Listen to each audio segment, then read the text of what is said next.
नमस्कार दोस्तों, उम्मीद करता हूँ आप सभी का बहुत बहुत स्वागत है आज की क्लास में।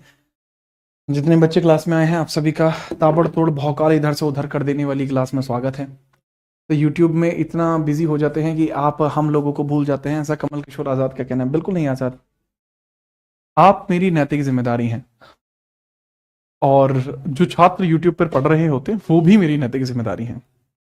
मैं दोनों को ही छात्रों की दृष्टि से देखता हूँ। मेरे लिए ऐसा नहीं है कि आप अधिक हैं या वो अधिक हैं, आप छात्र हैं, दोनों ही छात्र हैं। ठीक है, तो ऐसा नहीं है बिल्कुल भी नहीं सर, लेकिन हमने तो आपको पैसे दिए हैं। बिल्कुल आपने मुझे पैसे दिए हैं और आपसे मैंने पैसे लिए हैं ना। इसका मतलब परंतु ये नहीं होता कि मैं अपने कर्तव्य क्षेत्र में पीछे रह जाऊंगा, नहीं। थोड़ा सा आपको समझना होता है। तो आज जैसे मैंने थोड़ा सा टाइम उनको दे दिया, कोई बात नहीं, आपको ये क्लास आगे तक चलेगी। ठीक है, टेंशन मत लेना।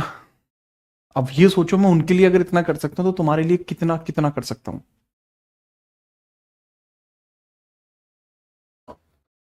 लास्ट क्लास में हम डिस्कशन कर रहे थे किसके बारे में, यहां बात कर रहे थे कि बुगारा खान, वो तुगरिल खान का विद्रोह तो हमने देख लिया था।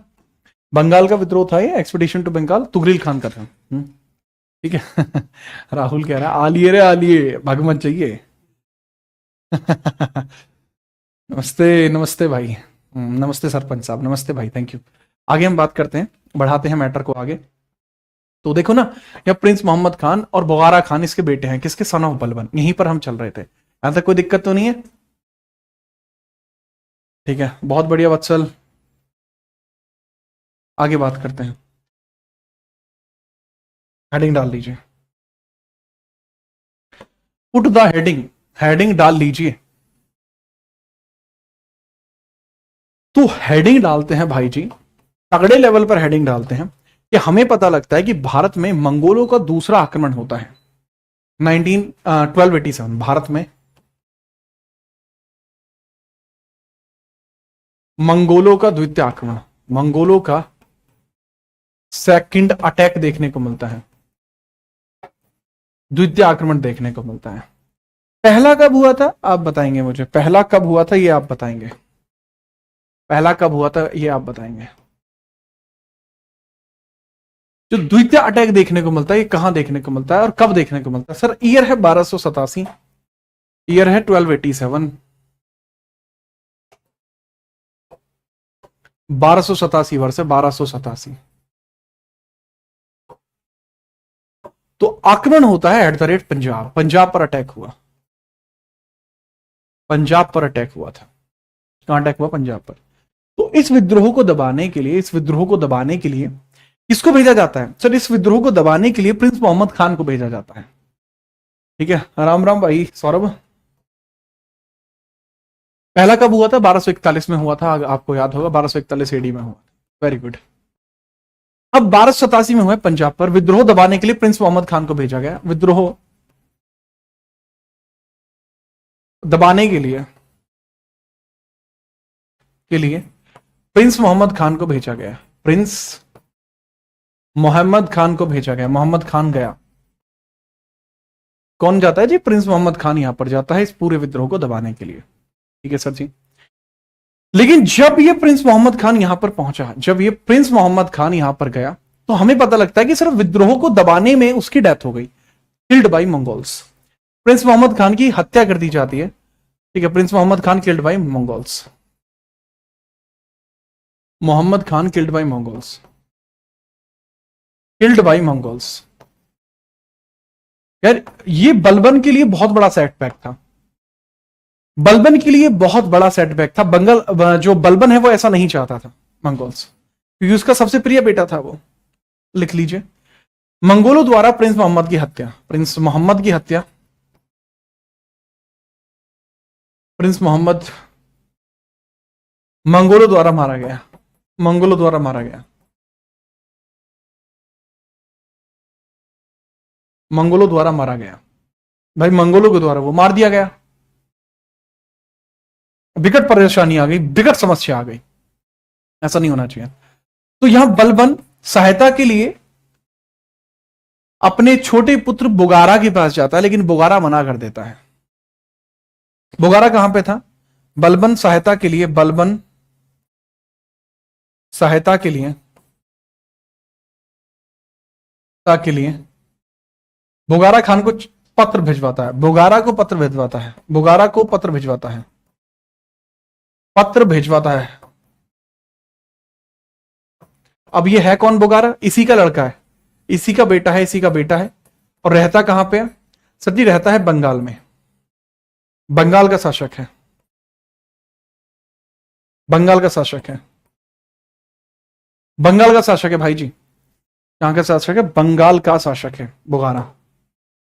ही सेंट लेटर टू बुगारा, लेकिन बुगारा ने आने से मना कर दिया और पुत्र वियोग में बलबन की डेथ हो गई। बुगारा ने आने से मना कर दिया, बुगारा डिनाइड, बुगारा ने आने से मना कर दिया, मना कर दिया, मना कर दिया, और इस वजह से क्या होता है? मृत्यु। बुगारा डिनाइड, केम बुगारा डिनाइड, और इसी वजह से बलबन डाइड इन 1287। और इसी वजह से 1287 में पुत्र वियोग में बलबन की मृत्यु, पुत्र वियोग में बलबन की मृत्यु,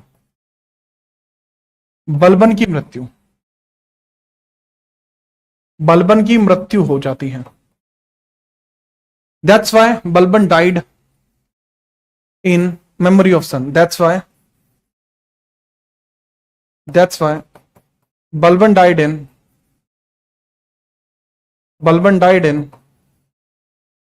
memory of son, memory of सन।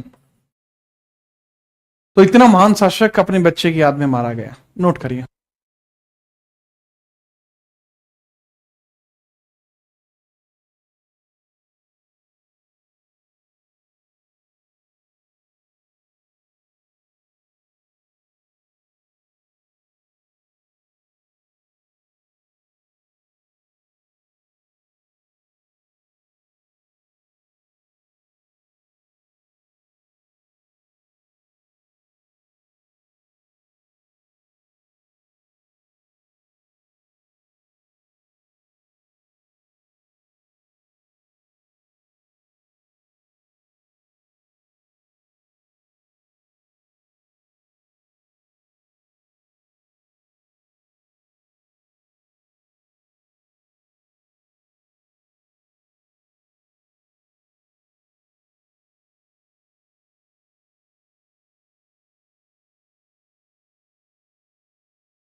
भाई अंकित कहाँ कर दी?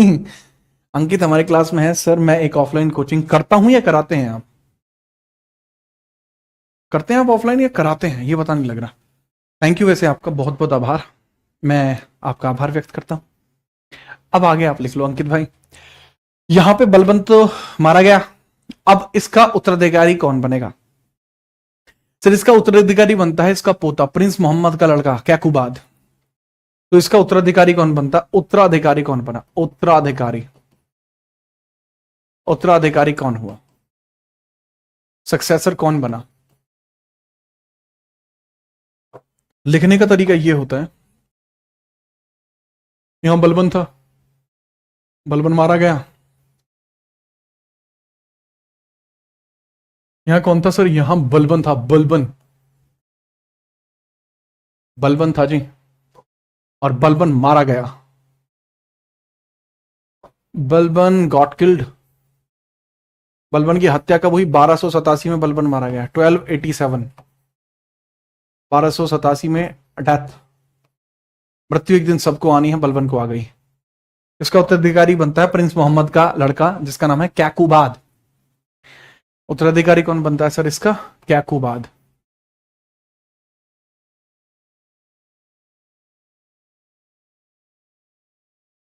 क्वेकाबाद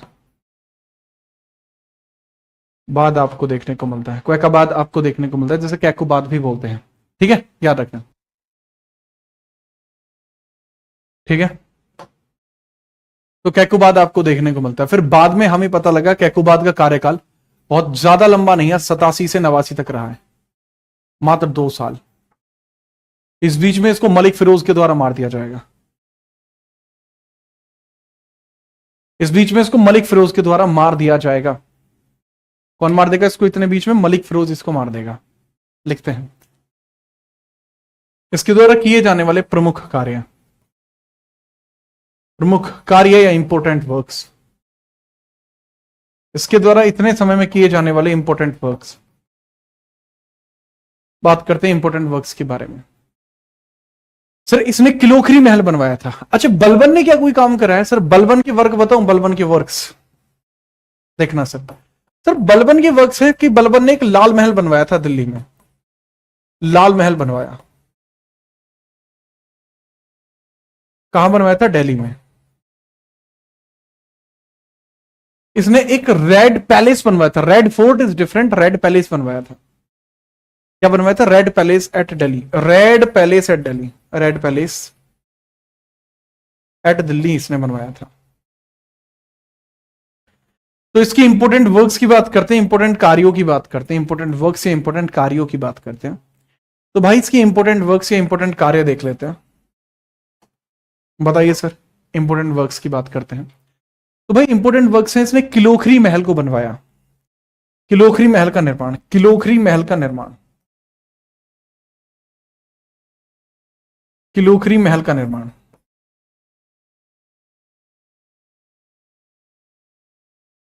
किलोखरी महल का निर्माण, development of Kilokhari Mahal, Kilokhari place, Kilokhari palace. कहां पर है तो ये दिल्ली में ही, ठीक है। कहां है? दिल्ली में ही आपको देखने को मिलता है। देन इसी का एक सेनापति हुआ करता था, इसी का एक सेनापति हुआ करता था जिसका नाम था मलिक फिरोज। इसी का एक कमांडर हुआ करता था जिसका नाम था मलिक फिरोज। मलिक फिरोज नाम था उसका, मलिक फिरोज। तो मलिक फिरोज उसकी हत्या कर देता है। मलिक फिरोज, मलिक फिरोज क्या करता है भाई जी? मलिक फिरोज कैकुबाद की ही हत्या कर देता है। विकेश भाई मलिक फिरोज क्या करेगा? कैकुबाद की हत्या, यही कैकुबाद की हत्या कर देता है और खुद शासक बनना चाहता है। यही कैकुबाद की हत्या कर देता है, कैकुबाद की हत्या कर देता है, कर देता है। He killed Kaiqubad, he killed Kaiqubad, he killed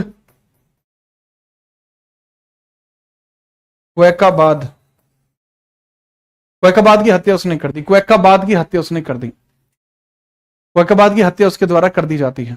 ठीक है, याद रखें। आवाज आ रही है भाई? पहले से आ रही है। He killed Kaiqubad. लेकिन जहां ही राजा बनना चाहता था नहीं बन पाएगा। क्यों? क्योंकि क्वैकाबाद का भी आपको देखने को मिलता है एक लड़का था, इनका भी पुत्र आपको देखने को मिलता है मोइजुद्दीन कैमुशर्स। इसका पुत्र आपको पता लगता है कि कैमुशर्स था। कुछ जगह पुत्र बताया है, कुछ जगह भाई भी बताया गया है कि भाई था। नाम है कैमुशर्स, कैमुशर्स, कैमुशर्स, कैमुशर्स। ये नेक्स्ट रूलर बन जाता है 1289 से 90 तक। क्यों? क्योंकि मलिक फिरोज इसकी भी हत्या कर देता है और दिल्ली में अपने वंश की नींव डालता है। कैमुशर्स, इसकी हत्या भी 1290 में, इसकी हत्या भी, इसकी हत्या भी 1290 में, इसकी हत्या भी मलिक फिरोज के द्वारा कर दी गई। मलिक फिरोज द्वारा हुई,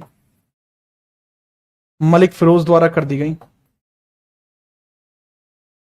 मलिक फिरोज द्वारा हुई, मलिक फिरोज द्वारा हुई। तो हुआ क्या? 1290 में इसकी हत्या भी किसके द्वारा हुई? मलिक फिरोज के द्वारा हुई। और उसके बाद मलिक फिरोज रूलर बन गया। ठीक है, चलिए उसको रहने दो सान्या। ठीक है, इसकी हत्या भी मलिक फिरोज के द्वारा हुई, किल्ड बाय मलिक फिरोज। मलिक फिरोज, मलिक फिरोज, तो उसको भी मलिक फिरोज के द्वारा मार दिया गया। नोट करिए।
ठीक है सर, मलिक फिरोज ने कैकुबाद को मारा तो इसे कोई सजा क्यों नहीं दी गई?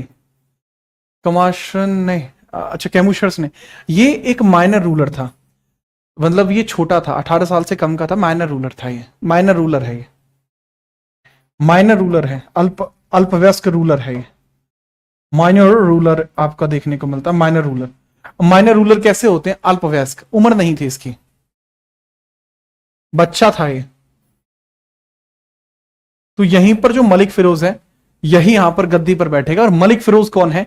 यही आपका जलालुद्दीन फिरोज खिलजी है, यही आपका जेएफके है, Jalaluddin Firoz Khilji. He is JFK, Jalaluddin Firoz Khilji. तो इसकी हम बात करते हैं, ही इज जेएफके, बात करते हैं मलिक फिरोज ही। तो अच्छा, यहां पे ना हेडिंग डाल लेना खिलजी वंश, ऐसे आप हेडिंग डालना खिलजी वंश।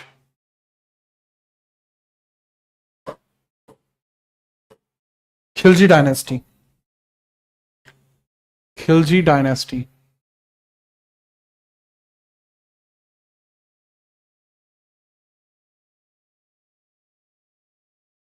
खिलजी वंश।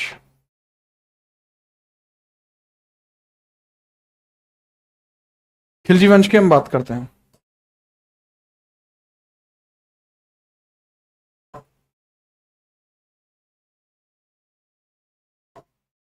क्या हो गया इसको?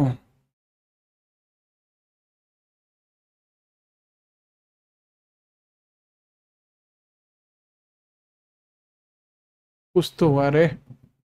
तो ठीक है, खिलजी वंश की बात करते हैं, चल ही नहीं रहा, क्या बताऊं, फिर मुझे अजीब लगता है ऐसे लिखा हुआ। मुझे चाहिए परफेक्शन, और एकदम परफेक्ट परफेक्शन चाहिए। अब चलो फिर भी ठीक है, देखिए खिलजी डायनेस्टी, डायनेस्टी। तो जो खिलजी डायनेस्टी आपको देखने को मिलती है, इसका टेन्योर कितना है बताइए? तो खिलजी डायनेस्टी के टेन्योर की अगर मैं बात करूंगा, 1290 से शुरू होकर 1320 तक जाएगा। ठीक है, दिल्ली सल्तनत का सबसे कम कार्यकाल है इनका, दिल्ली सल्तनत में सबसे कम कार्यकाल है इनका। लीस्ट टेन्योर इन दिल्ली सल्तनत, इनका लीस्ट टेन्योर इन दिल्ली सल्तनत है, लीस्ट टेन्योर इन दिल्ली सल्तनत, पता लगता है। दे हैव लीस्ट टेन्योर इन दिल्ली सल्तनत, लीस्ट टेन्योर इन दिल्ली सल्तनत, सल्तनत, लीस्ट टेन्योर इन दिल्ली सल्तनत आपको देखने को मिल जाएगा कि दिल्ली सल्तनत में सबसे छोटा कार्यकाल इन्हीं का है, इसी वंश का है। सबसे अल्प कार्यकाल, सबसे अल्प कार्यकाल, अल्प कार्यकाल क्या है जी? इनका सबसे अल्प कार्यकाल देखने को मिलता है। सर इल्तुतमिश के प्रमुख कार्य नहीं करे, कराए हैं नितेश भाई। अब हम बात करते हैं सबसे अल्प कार्यकाल के बारे में ही। लिखिए सर जी, अगर हम बात करें इसका संस्थापक कौन है?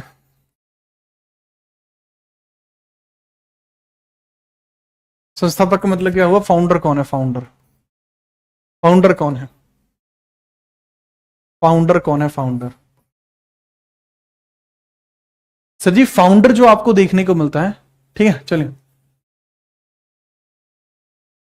फाउंडर के बारे में हम बात करते हैं, वो है आपका मलिक फिरोज। फाउंडर कौन है भाई इसका? मलिक फिरोज है, जिसको जलालुद्दीन फिरोज खिलजी बोलते हैं। मलिक फिरोज है, जिसी को जलालुद्दीन फिरोज खिलजी बोलते हैं। मलिक फिरोज आपको देखने को मिलता है, मलिक फिरोज, जिसको हम क्या बोलते हैं? जलालुद्दीन फिरोज खिलजी। इसी को हम बोलते हैं मलिक फिरोज उर्फ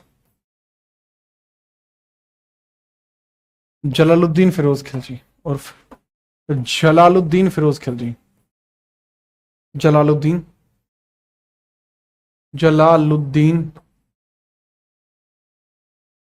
फिरोज खिलजी। इसी को हम जलालुद्दीन फिरोज खिलजी के बारे में बात करते हैं, ठीक है, याद रखना जलालुद्दीन फिरोज खिलजी इसी को बोला जाता है, ठीक है। चलो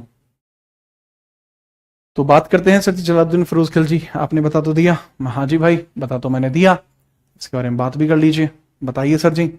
देखो, अगर हम बात करें जलालुद्दीन फिरोज खिलजी के बारे में बात करते हैं, मलिक फिरोज के बारे में बात करते हैं, तो हमें बहुत सारी ना चीजें पता लगती हैं। बहुत सारी ना हमें चीजें पता लगती हैं कि भाई कैसे था, क्यों था, इसके बारे में चर्चा कर दो, तो वो सब चीज। सर जी, बात अगर हम इसके बारे में करें तो इसके प्रमुख कार्य आप देख लीजिए। इसी को मलिक फिरोज को जलालुद्दीन फिरोज खिलजी बोलते हैं, लिख लेना, जलालुद्दीन फिरोज खिलजी,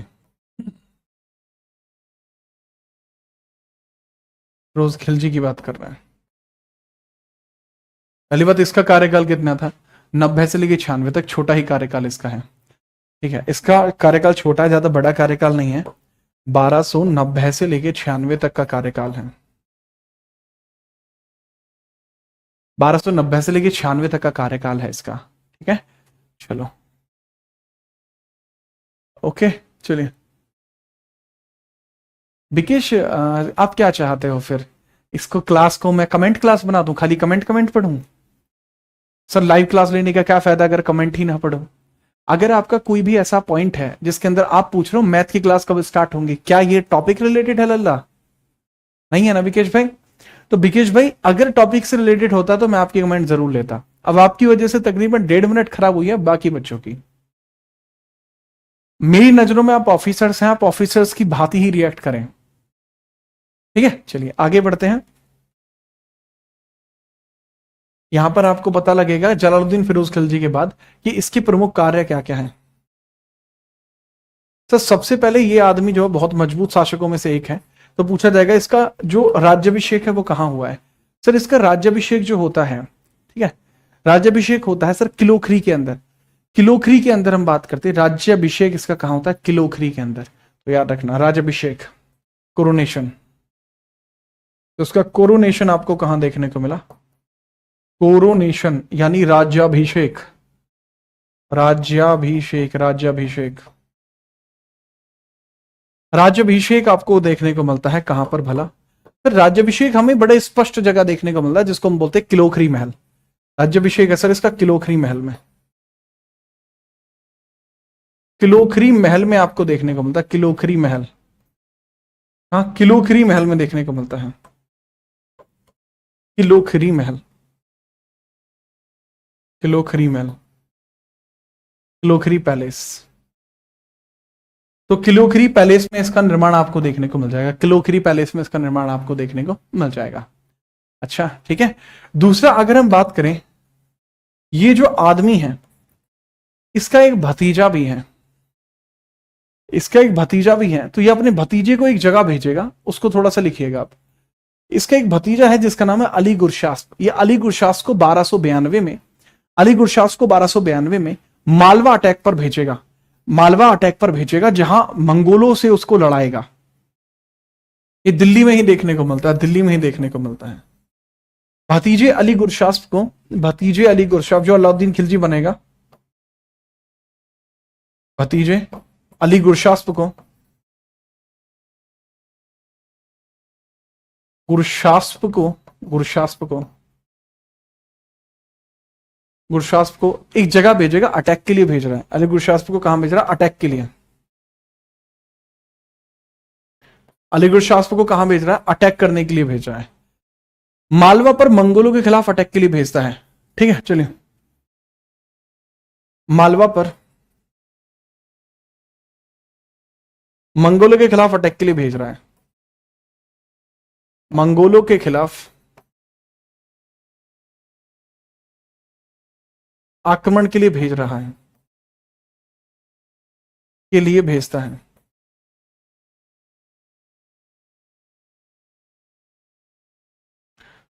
ठीक है, चलो याद रखना। गंगाधर भाई ध्यान दो यार। Sent to Malwa to attack against Mongols, sent to Malwa, Malwa for Mongol attack.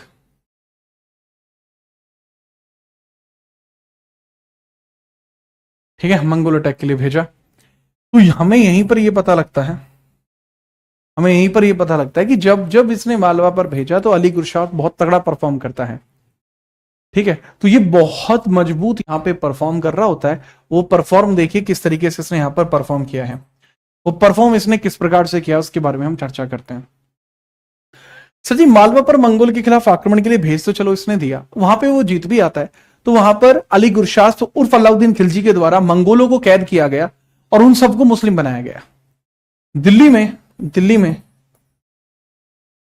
Delhi में मंगोलों, कितने मंगोल थे? लगभग 2000 मंगोलों में लगभग 2000 मंगोल्स के द्वारा 2000 मंगोल्स के द्वारा 2000 मंगोल्स के द्वारा, मतलब बात है दिल्ली में लगभग 2000 मंगोल्स के द्वारा इस्लाम स्वीकारा गया। इस्लाम स्वीकारा गया। इस्लाम स्वीकारा गया, जबरदस्ती स्वीकारवाया गया था। तो इसने ना मलिक फिरोज यानी जलालुद्दीन फिरोज खिलजी ने क्या काम करा, उस स्थान का नाम मंगोलपुरी रख दिया। तो क्या हुआ, इस्लाम स्वीकारा, उस स्थान का नाम मंगोलपुरी रख दिया गया। उस स्थान का नाम मंगोलपुरी रखा गया। मंगोलपुरी रखा गया। मंगोलपुरी रखा गया। That place was named as Mangolpuri. Ram Ram भाई गंगाधर, ठीक है, तो याद रखना मंगोलपुरी रखा गया। तो जो मंगोलपुरी दिल्ली में आप देखते हो उसके पीछे की हिस्ट्री ये है, मंगोलपुरी रखा गया, नेम्ड एज मंगोलपुरी। मंगोलपुरी, गोलपुरी, उसका नाम क्या रख दिया गया बाबू, उस स्थान का नाम मंगोलपुरी रख दिया गया। याद रखेंगे, बहुत बढ़िया। मुझे नहीं लगता कि आपको कोई भी समस्या इसमें आगे होगी। आगे बढ़ते हैं देन हम। मंगोल कौन है, इनके प्रमुख शासक कौन है? आपके सिलेबस में नहीं आता Rahul, who is Mongols, but still मैं बता दूंगा जब मैं बाबर को पढ़ाऊंगा।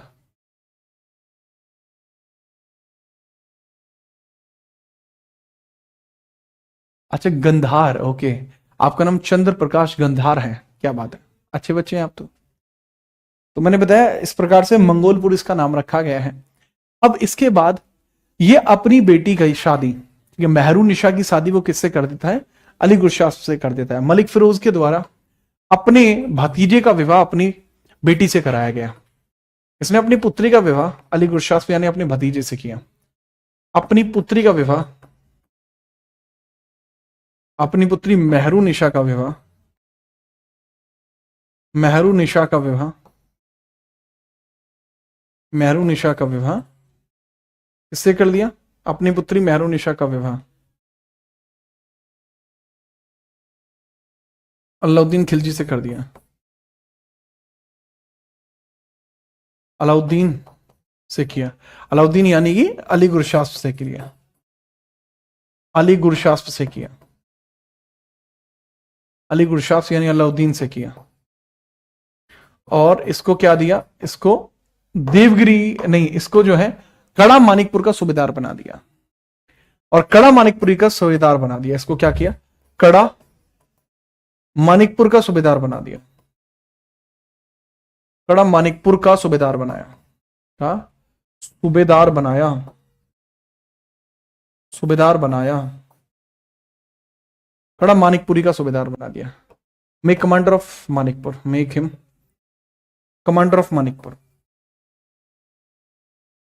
ऑफ मानिकपुर उसको बना दिया गया। कमांडर ऑफ मानिकपुर उसको बना दिया गया, नोट करिए।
ठीक है, क्लियर हुआ ये? बहुत बढ़िया, thank you Rahul.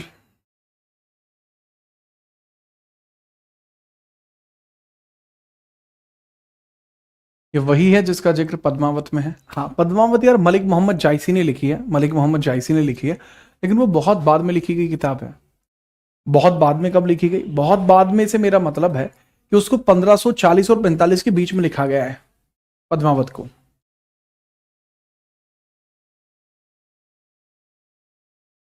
Moving further, अब यहां पे आप देखना, ये लालची किस्म का था। जलालुद्दीन फिरोज खिलजी के द्वारा दीवाने एक, मतलब पूरे के पूरे ग्रुप की स्थापना की जाती है, एक विभाग की स्थापना की जाती है, दीवाने अर्ज।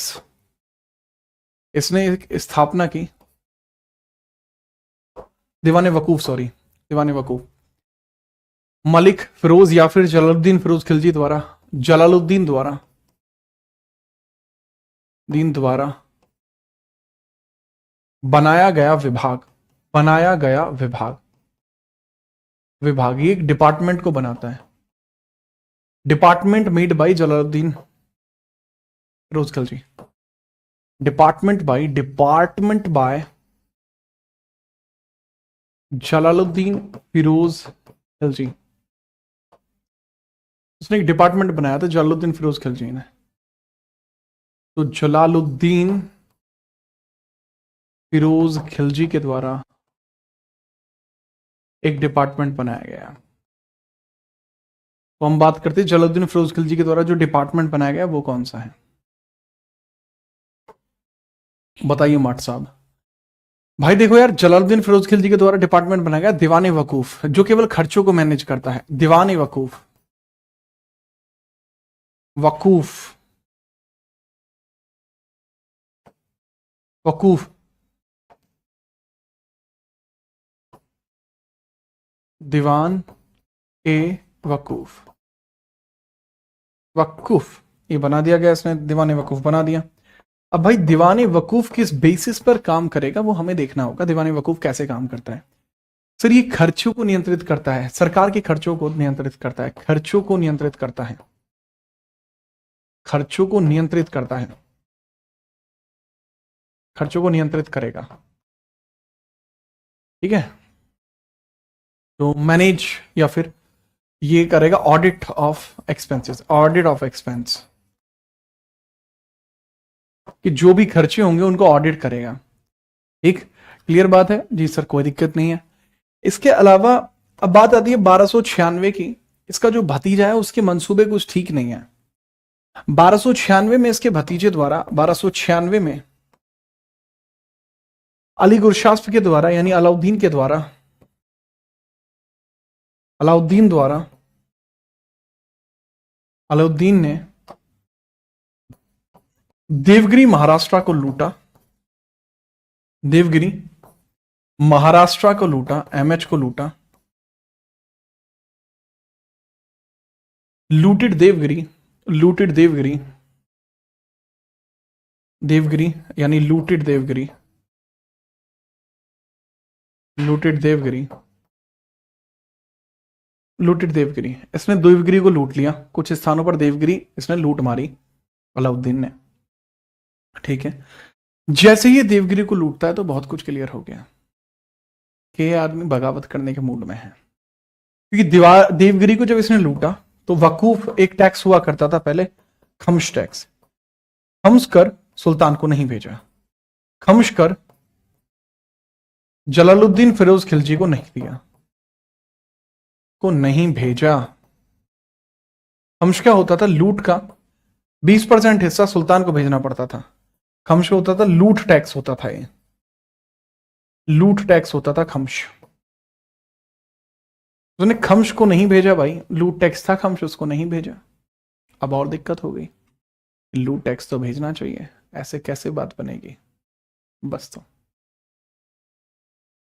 खम्स होता है 20% आपको भेजना पड़ता, 20% 80% का हिस्सा होता है रूलर, और जो लूटर होता है, जो लूट करता है वो। तो इसने खम्स नहीं भेजा, तो खम्स लेने के लिए जलालुद्दीन फिरोज खिलजी खुद कड़ा मानिकपुर आ गया। 1296 की बात है। तो खम्स लेने के लिए स्वयं, खम्स लेने स्वयं जलालुद्दीन फिरोज खिलजी आया। जलालुद्दीन फिरोज खिलजी आया। खम्स लेने के लिए स्वयं जलालुद्दीन फिरोज खिलजी आया। जलालुद्दीन फिरोज खिलजी खुद आया। वहीं अलाउद्दीन ने उसकी हत्या कर दी और खुद शासक बन गया। वहीं अलाउद्दीन ने हत्या कर दी। वहीं अलाउद्दीन ने उसकी हत्या कर दी। वहीं अलाउद्दीन ने उसकी हत्या कर दी। अलाउद्दीन ने उसकी हत्या कर दी। हत्या कर दी और स्वयं बन गया वो रूलर। इसकी हम बात करेंगे, नोट करो।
ठीक है, नोट हुआ।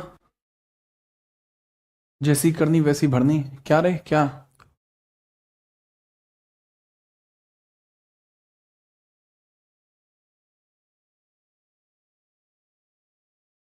मेरे ख्याल से ये चीज आपको समझ में आई है। फिर हम आगे बढ़ते हैं। कोई बात नहीं रीशु, कोई बात नहीं। अगर हम आगे बढ़ते हैं 1296 के बाद, अब यहां से टेन्योर शुरू होता है अलाउद्दीन खिलजी का। यहां अलाउद्दीन खिलजी का कार्यकाल शुरू होगा। अब यहां से अलाउद्दीन खिलजी का कार्यकाल शुरू होता है। यहां से स्टार्ट होता है अलाउद्दीन खिलजी का कार्यकाल।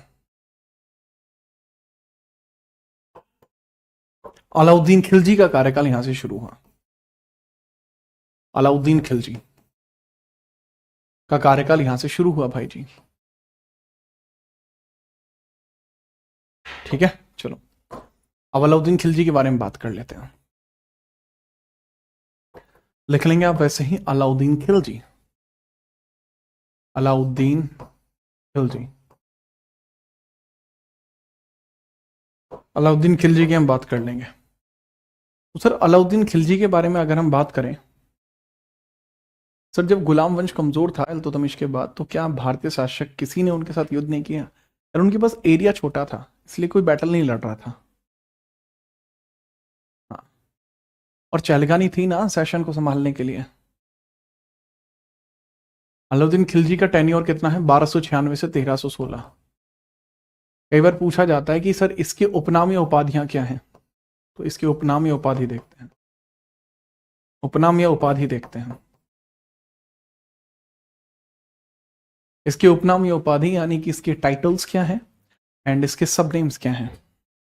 सब नेम्स या टाइटल्स की बात करते हैं। व्हाट आर इट्स सब नेम्स एंड टाइटल्स।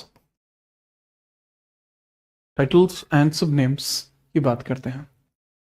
भाई जी इसके उपनाम या उपाधियों की अगर हम चर्चा करें कि इसके उपनाम या उपाधि किस प्रकार से देखने को मिलेंगे, तो बताइए। तो इसको कहा जाता था सिकंदर ए सानी। सिकंदर ए सानी। सिकंदर ए सानी। सिकंदर ए सानी। ठीक है, याद रखना। इसको जो कहा जाता था आमिर उल मोमिन भी कहा जाता था। आमिर उल मोमिन भी कहते थे लोग इसको, आमिर उल मोमिन, आमिर उल मोमिन भी इसको कहा जाता था। लिख लीजिएगा, आमिर उल मोमिन, उल मोमिन, ये इसके फेमस नाम है। यमन उद्दौला भी इसी का नाम है, एक और यामिन उद्दौला, यामिन उद्दौला।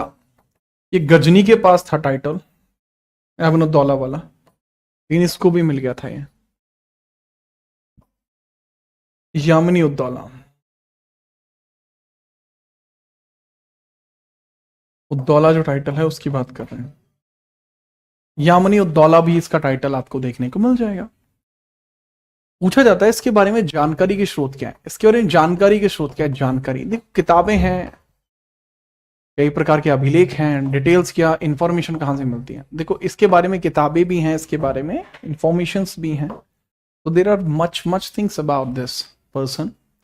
इसको सिकंदर द्वितीय भी कहते हैं बच्चे। सिकंदर ईसानी का मतलब यही होगा कि इसको सिकंदर ही जहां भी कहते हैं, अभी बताऊंगा वो कैसे कहते हैं।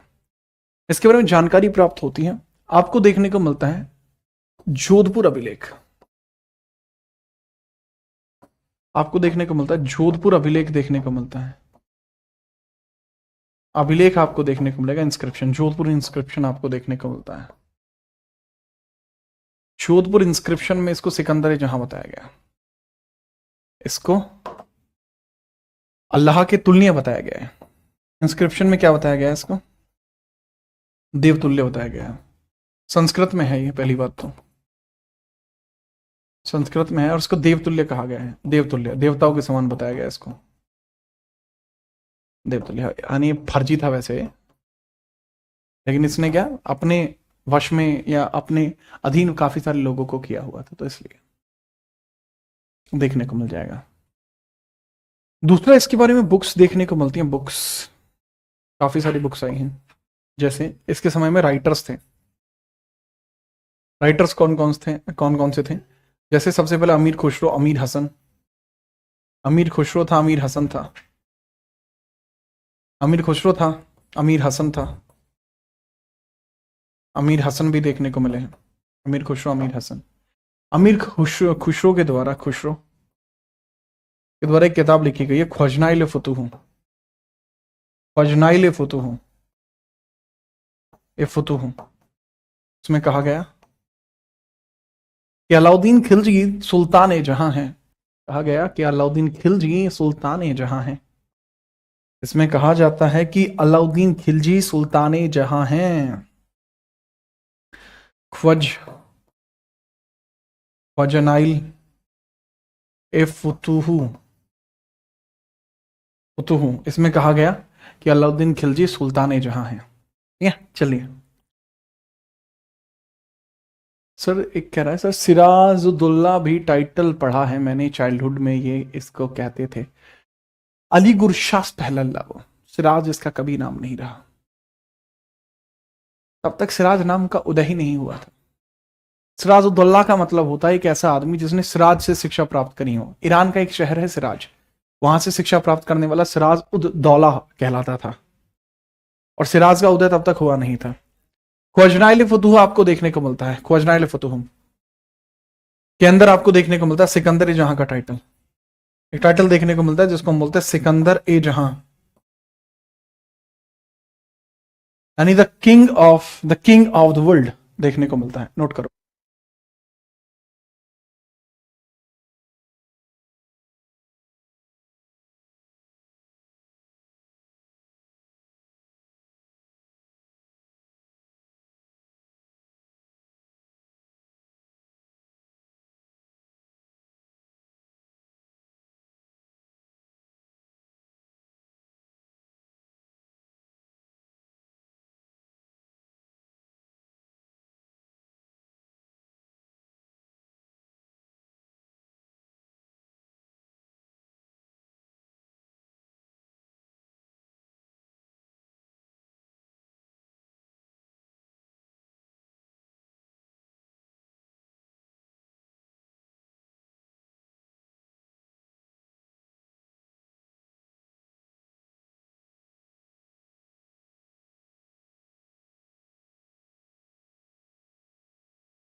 ठीक है, नोट हो गया। आगे बढ़ते हैं हम। इसके बाद देवबादशाह, आई होप कि आपने ये तो लिख लिया होगा, आराम से लिखा होगा भाई जी। अरे भाई लिख जाए यार। वो तो सिकंदर जहां, यस। इसके बाद हम बात करते हैं इसके द्वारा किए गए प्रमुख कार्य और प्रमुख युद्ध अभियान, वो दोनों ही बहुत जरूरी होंगे। इसके द्वारा किए गए प्रमुख युद्ध अभियान एंड इसके द्वारा किए गए प्रमुख कार्य, दोनों के बारे में बात करते हैं।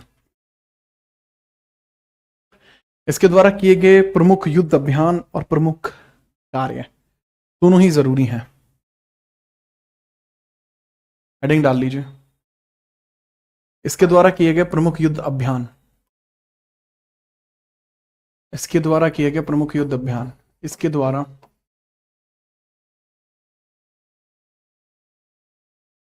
इसके द्वारा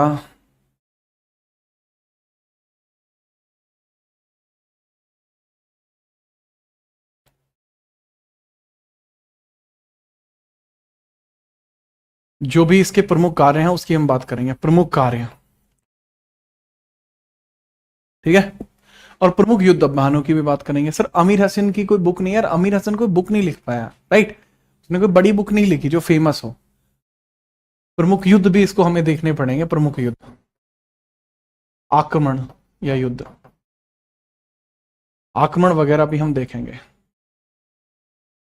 तो हम बात करते हैं कि इसके आक्रमण या युद्ध आपके कौन कौन से हैं, आक्रमण या युद्ध इसके कौन कौन से हैं उसकी हम बात कर लेते हैं। चलिए, अटैक्स की बात कर रहे हैं और इंपोर्टेंट वर्क्स की बात कर रहे हैं। वर्क्स ये तो हो जाएंगे वो वर्क्स, इसके इंपोर्टेंट वर्क्स, और ये जो हो जाएंगे इसके अटैक्स हो जाएंगे, ठीक है, ये इसके अटैक हो जाएंगे, राइट राइट, ठीक है। बात करते हैं देन, इसके प्रमुख कार्यों में सबसे पहले दो प्रकार के कार्य होते हैं। एक कार्य तो होते हैं बाबू सैन्य, और एक होते हैं आपके किए गए इसके सामाजिक कार्य। सबसे पहले ये वो आदमी है जिसने, पहले सैन्य लिखो, इसके सैन्य कार्य लिखते हैं हम। सबसे पहले मिलिट्री वर्क्स देखते हैं हम, इसके मिलिट्री वर्क्स हम इसके देखते हैं, मिलिट्री वर्क्स, मिलिट्री वर्क्स की बात करते हैं। सबसे पहले इसने ना हुलिया प्रथा चलाई, ड्रेस कोड सिस्टम चलाया, अपने सभी सैनिकों को एक स्पेसिफिक ड्रेस पहनाता था। तो मिलिट्री के अंदर जितने भी इसके चेंजेस आपको देखने को मिलते हैं तो वो आपको देखने को मिल जाएंगे, ठीक है, याद रखिए। अब बोर्ड खराब हो रखा है ये, तो मुझे मतलब आदत हो गई अब तो, क्योंकि नया बोर्ड आएगा भाई बहुत महंगा, ठीक है, मुझे नहीं लगता कि इतना खर्चा हो पाएगा, इस वजह से मैं लिख रहा हूँ। मिलिट्री वर्क्स के बारे में हम बात करते हैं, बहुत ध्यान से लिखिए। मैंने जैसे बताया हुलिया प्रथा आपको देखने को मिली है, हुलिया प्रथा, हुलिया प्रथा आपको देखने को मिली है। दूसरी है दाग प्रथा, दाग प्रथा देखने को मिल जाएगी। हुलिया का मतलब होता है ड्रेस कोड, दाग प्रथा घोड़ों पर की जाती थी। दाग प्रथा किस पे होती थी, हॉर्सेस पर होती थी दाग प्रथा। दाग प्रथा का मतलब क्या होता है, घोड़ों की विशिष्ट पहचान बनती थी। और यहां पर हुलिया प्रथा में सैनिक एक विशेष कलर के कपड़े पहनते थे ताकि युद्ध में हम उन्हीं की हत्या ना कर दें। इसके अलावा वह सब एक स्थायी सेना रखता था। स्थायी सेना का मतलब क्या हो जाएगा, एक परमानेंट आर्मी रखता था, तो वो भी आप लिख लीजिए, स्थायी सेना रखता था, स्थायी सेना रखता था, स्थायी सेना रखता था, स्थायी सेना, परमानेंट आर्मी इसके द्वारा रखी जाती थी। जी हाँ, परमानेंट आर्मी का मतलब है उनको सैलरी वगैरह जाती थी। जी हाँ, परमानेंट स्थायी सेना, परमानेंट आर्मी का मतलब होता था उनको सैलरी वगैरह जाती थी, यहां से सैलरी इशू होती थी। स्थायी सेना का मतलब है कि उनको सैलरी वगैरह इशू होती थी, सैलरी इशू होती थी, सैलरी इशू होती थी, वेतन जाता था उनका, ठीक है, याद रखिए। चलिए, तो आज के लिए इतना ही रहेगा, चीजें बहुत अच्छी रही और भी अच्छी होंगी। आज के लिए इतना ही, तब तक के लिए हंसते रहिए, मुस्कुराते रहिए। जय हिंद, वंदे मातरम।